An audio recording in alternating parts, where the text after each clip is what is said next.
Malam ini mungkin kamu akan menangis, atau mungkin tidak. Mungkin sudah lama kamu tidak menangis. Tapi pernah tidak, kamu tiba-tiba merasa mata panas saat menonton film, padahal tidak ada orang yang mati, tidak ada yang sakit, tidak ada yang kehilangan apa-apa. Hanya musik yang tepat, di momen yang tepat, dan tiba-tiba tenggorokanmu terasa sesak.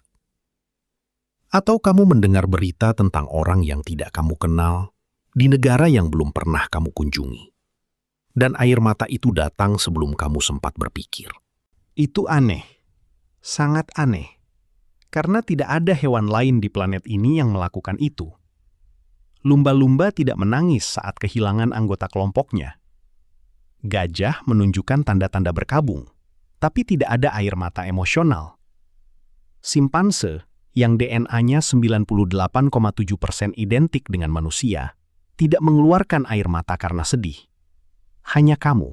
Hanya manusia yang menangis karena perasaan. Dan selama ratusan tahun, tidak ada yang benar-benar tahu kenapa. Jawabannya ternyata bukan tentang kesedihan.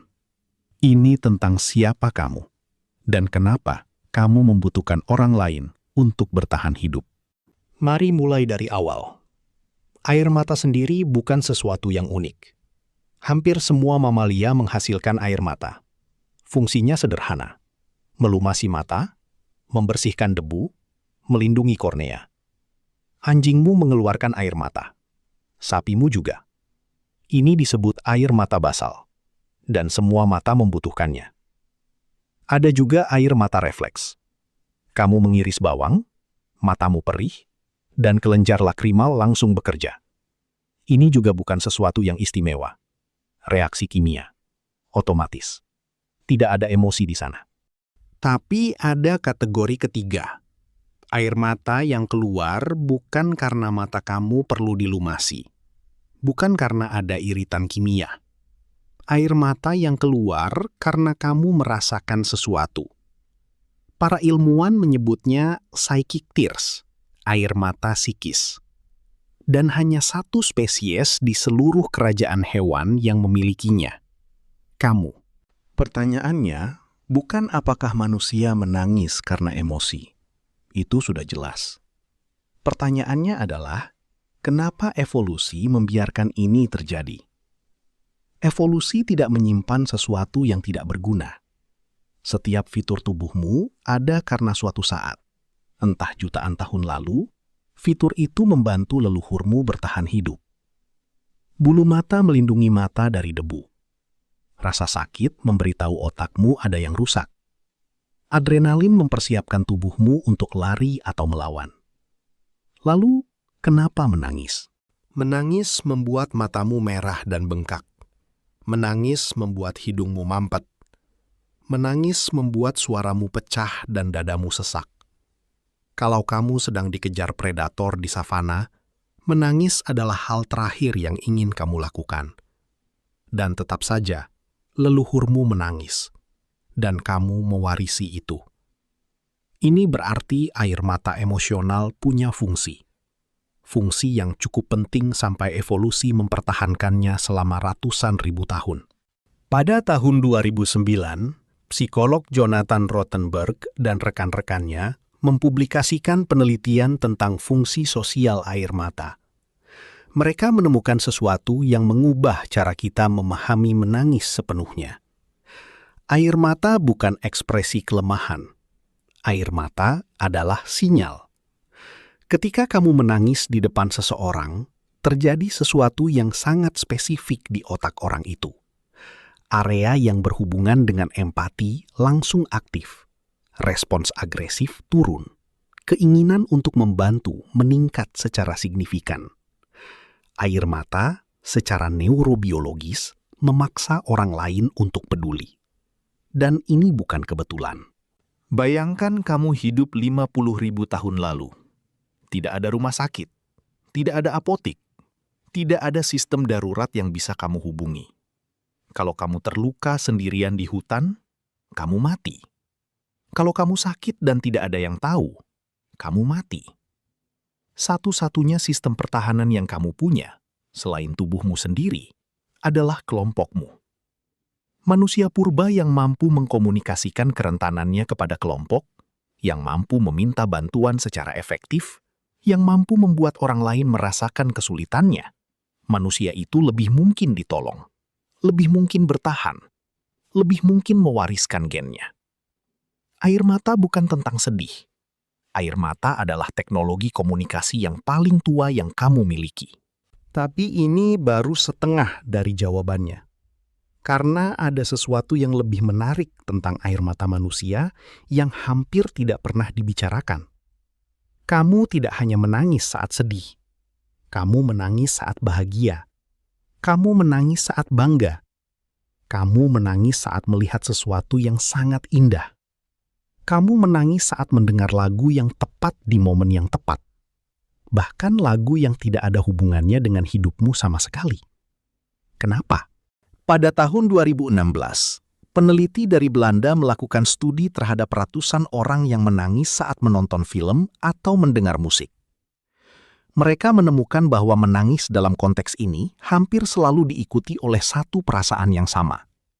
Bukan sedih, bukan senang, ketersentuhan. Rasa bahwa sesuatu yang besar baru saja menyentuh sesuatu yang sangat dalam di dalam dirimu. Para peneliti berteori bahwa otak manusia selama ratusan ribu tahun belajar mengenali momen-momen yang bermakna. Momen persatuan, momen pengorbanan, momen di mana seseorang memilih orang lain di atas dirinya sendiri. Dan ketika otak mendeteksi pola itu, bahkan dalam fiksi, bahkan dalam musik, bahkan dalam berita tentang orang asing, respons yang sama aktif. Karena otak tidak membedakan nyata dan tidak nyata dengan sempurna. Yang dikenalinya adalah pola. Dan pola itu adalah sesuatu yang paling penting bagi spesies yang bertahan hidup karena komunitas. Ada satu penelitian lagi yang perlu kamu ketahui. Pada tahun 2011, psikobiolog William Frey menganalisis komposisi kimia air mata emosional dan membandingkannya dengan air mata refleks, air mata yang keluar karena bawang atau angin. Hasilnya berbeda secara signifikan. Air mata emosional mengandung konsentrasi kortisol yang lebih tinggi. Kortisol adalah hormon stres, hormon yang tubuhmu produksi saat kamu tertekan, cemas, atau kewalahan. Frey berteori bahwa menangis secara harfiah membuang stres keluar dari tubuhmu melalui air mata. Ini menjelaskan kenapa setelah menangis, kamu sering merasa lebih ringan. Bukan karena masalahmu selesai, bukan karena situasinya berubah, tapi karena ada sesuatu yang secara fisik keluar dari tubuhmu. Manusia purba yang bisa melepaskan akumulasi stres melalui menangis, yang bisa riset sistem sarafnya setelah trauma, lebih siap menghadapi ancaman berikutnya, lebih siap berpikir jernih, lebih siap bertahan. Menangis bukan tanda kamu lemah. Menangis adalah tanda bahwa sistem pembersihan stres tertua dalam tubuhmu sedang bekerja. Jadi, kenapa hanya manusia? Karena tidak ada hewan lain yang membutuhkan semua ini sekaligus. Tidak ada hewan lain yang hidupnya bergantung pada kelompok sosial sekompleks manusia. Tidak ada hewan lain yang harus bernegosiasi, membangun kepercayaan, mempertahankan hubungan jangka panjang dengan puluhan bahkan ratusan individu berbeda sekaligus. Tidak ada hewan lain yang membawa beban emosional seberat manusia.